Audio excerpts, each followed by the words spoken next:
guys, welcome to Google's car reviews and welcome to another car review. And this car here behind me is the MG ZS.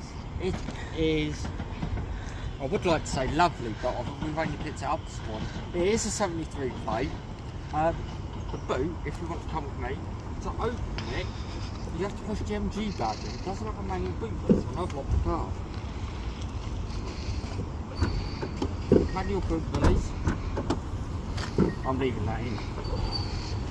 This boot is 448 litres big. This is a false floor. This can be moved up or down, so you can just quite easily slot it. So if you want a deeper boot, you can make it a deeper boot. You've also got these side pockets on the side here. Useful to storing stuff in it. Also underneath, you have your tyre replacement kit. I presume that is your tyre inflation kit that hasn't got everything in it. So I'll just pop this back in. Now, it's also got your usual, I forget what they call that. Parcel shelf. Parcel shelf. Your parcel shelf. Which most people are going to just throw this off, but I'm not going to. That is your boot.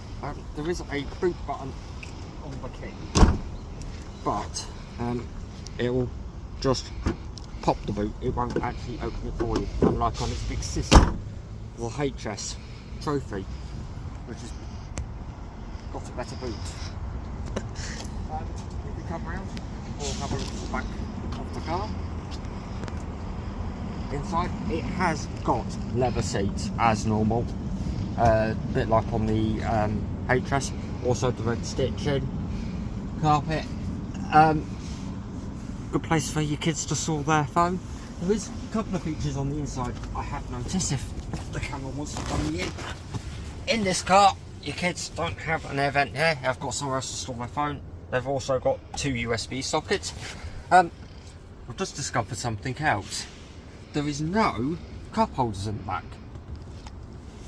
I'm not being stupid, there is no cup holders in the back. And if the camera wants to follow me even further, there is no light at the top at all.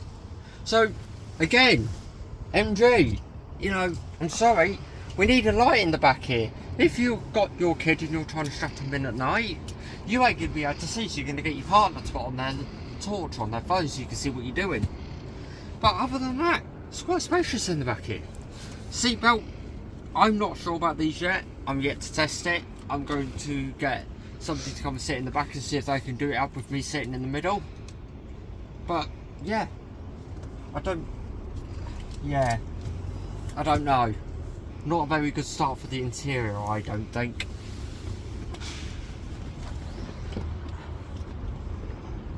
Your petrol filler cap. It's a manual one you have to do from the inside of the car. It is, of all places, here. You just give it a pull and hey presto, your filler cap's open. This is a petrol car, so there is that to it as well. A few things I do like on this is your rear lights. I do believe they're LEDs. This is where I find out the music doesn't mute itself and it's going to blare out here. I told you that was going to happen. So there's your your rear view lights. Nice. Exhaust pipes. It's got fake twin exhausts. They're fake. It's only one exhaust and that's down there and it's there, which is interesting. Something its big sister has on it. So from the inside of this car, very interesting. This is a manual one. I don't know how far the camera can come in. Camera's got to.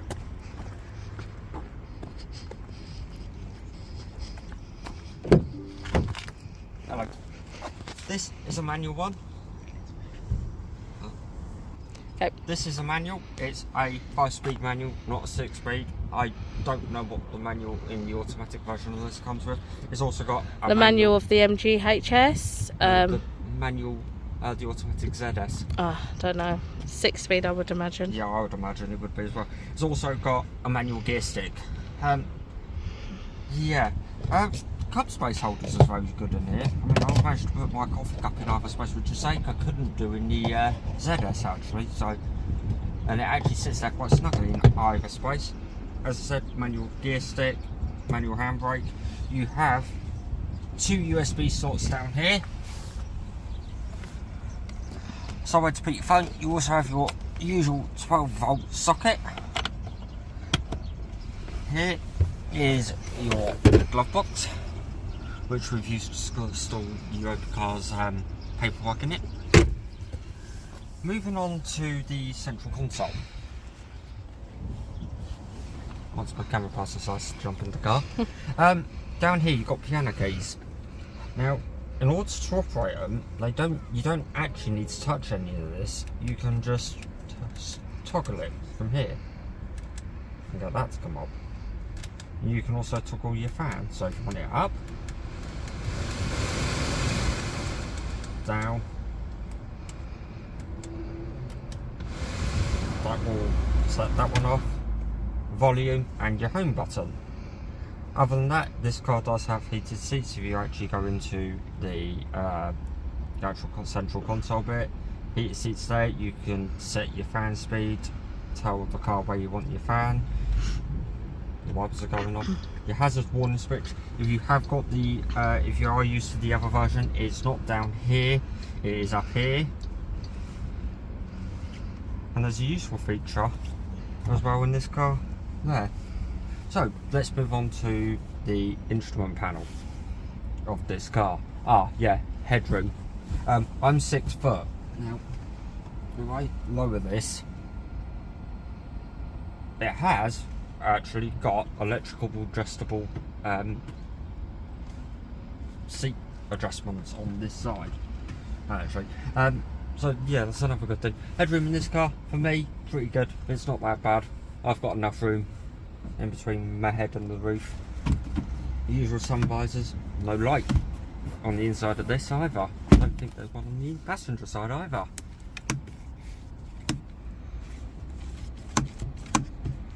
Interior mirror, yeah, pretty good. Good view, decent view.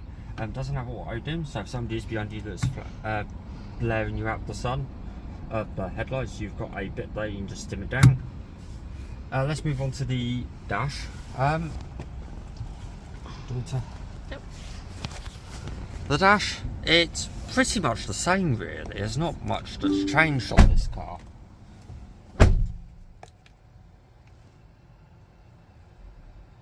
Yeah, it's cycling through its warning systems now. Yes, okay. I'm going to... Oh, there we go. So, it's pretty standard really, to be fair. It has a lot of the stuff on the interior, on the screen here, that its big sister has. Not much really to say about the interior of this car. It is key to start the car up and to turn it back off again. I am going to take you round to the front of the car and we're going to have a look at the passenger seat. Now, I'll do it from that side. now you're going to have to excuse the laughing you're going to get.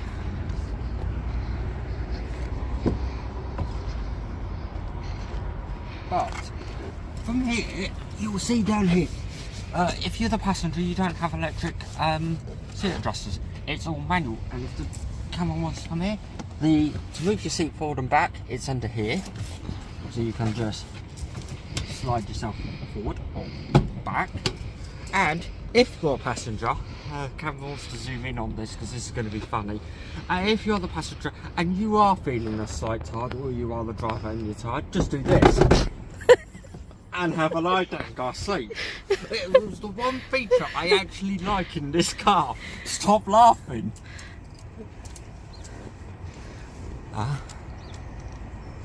Go on.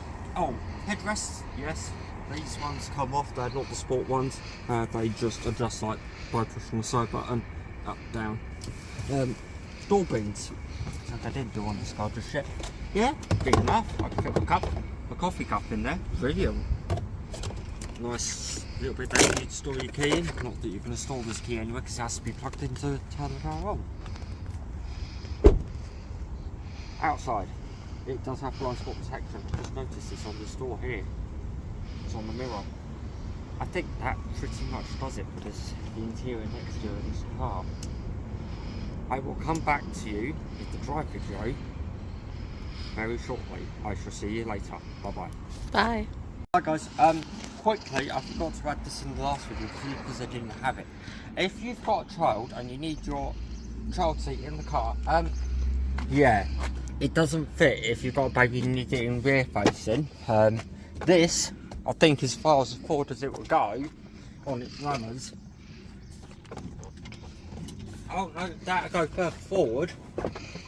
So it does fit, but then your front passenger's got no leg room. If I get in, when I'm 6 foot,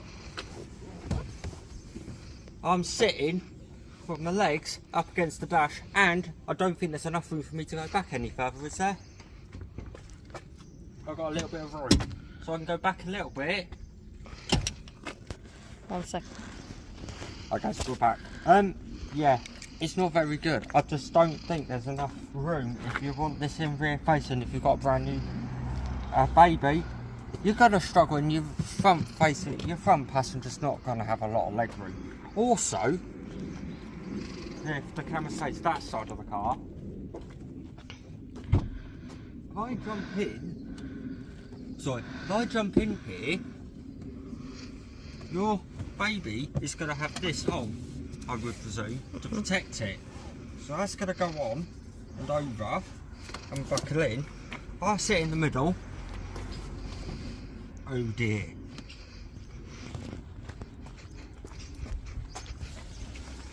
My butt covers the seatbelt buckle, and the seatbelt is on this side, and I have to come round and pull it in like so. Bit cramped, and you've only got a hump here, and if there was somebody else sitting here, I'll go back up. Okay, so there's 2 adults in the back. I'm quite squished. The passenger's got a lot of leg room, but if she tries to put a seatbelt on, yeah, it's not easy, and it's rather cramped, even with the car seat in the car. So I don't think this car is designed for a family that's got more than 1 baby, and you need to fit quite a few people in the back. If you need to fit a few people in the back, go into your car seat. Alright, that's definitely the end of this part of the video. Let's move on to the drive video. I shall see you in a bit. Bye bye.